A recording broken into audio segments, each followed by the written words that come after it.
do it. This is weird. Shabbat This is my shalom. friend Matt. He's awesome. And a new baby rabbi. Baby rabbi. Shabbat shalom, everybody. First, I just want to say thanks for letting me crash the party. No, seriously, it's always one of my favorite parts of rabbinical school was going to all of these different congregations and getting to spend time in community with all of these different, very unique groups of Jews. It's great. It really is. So I actually, I had something I was thinking about saying, but I'm really stuck with what you were talking about. I'm so glad I was helpful to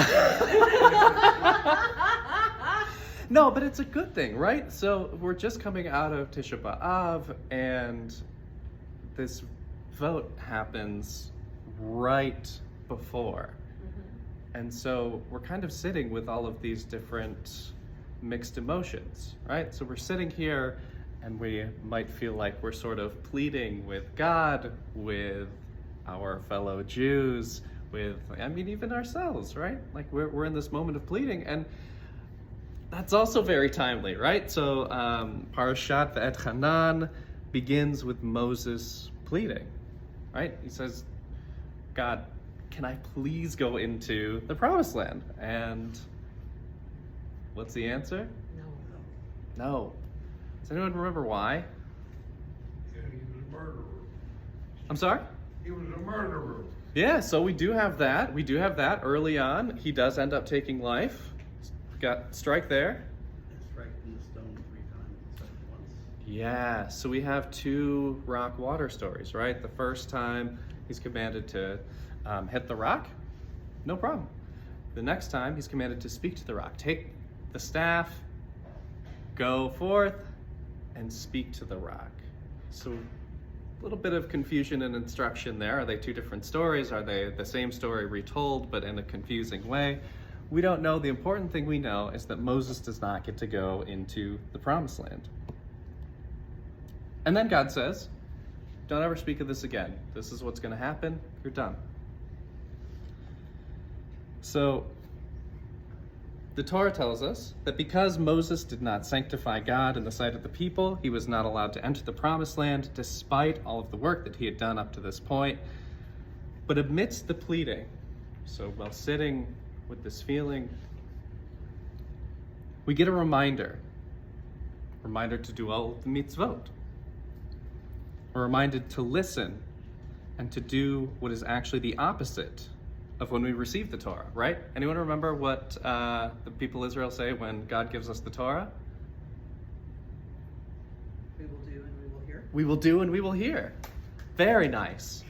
Which seems backwards, right? So early on, when we receive the Torah, we say, yep, we'll do it and we will listen.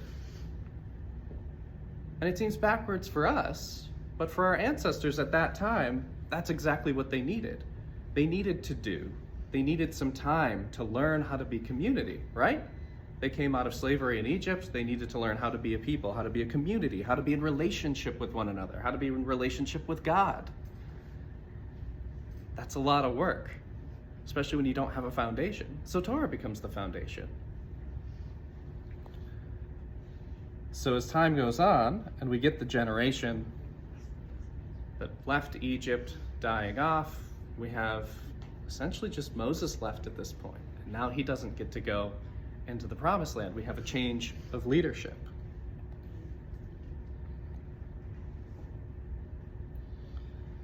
So throughout the wandering, up to this point, there has been a lot of doing, right? For better or for worse, creating the golden calf or creating the Mishkan. A lot of doing and redoing. So now that we get to this next generation, there's something really big that happens in this Torah portion. Anyone know what main line comes from this Torah portion? Twice a day, morning and evening. Cover our eyes. Yeah, the Shema. Very nice, very nice. So now in this next generation, the people need to begin to listen, to understand, to live intentionally, Now that the structure has been built, we have the foundation that was laid by the previous generation. As we approach the promised land, now it's not enough to just do. We need to be intentional. We need to create space. But there's something weird about the Shema. So we have Shema Yisrael, listen, O Israel.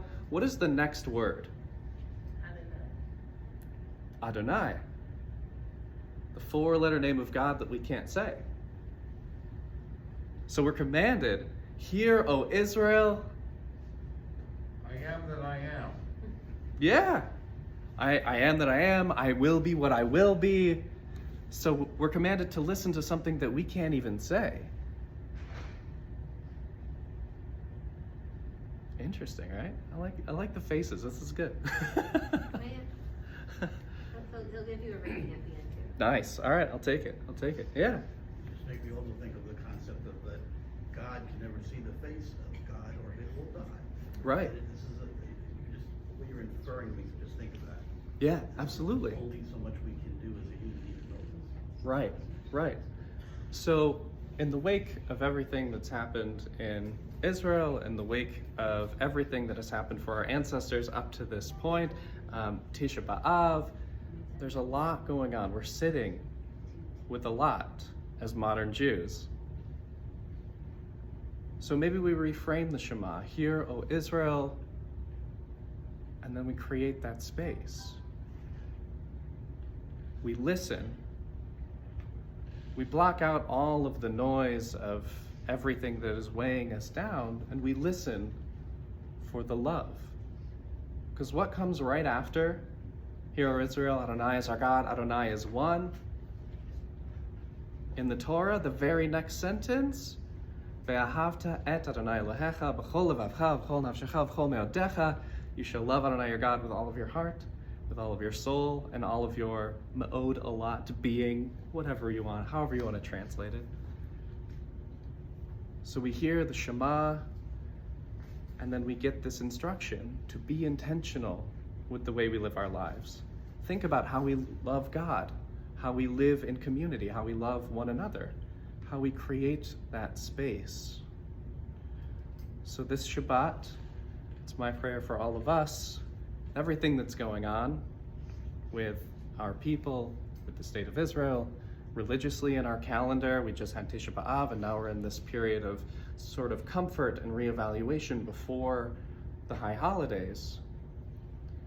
It's my prayer that each of us can take that time to listen for what we need, for what our community needs, and how we can help build each other up instead of tearing it down.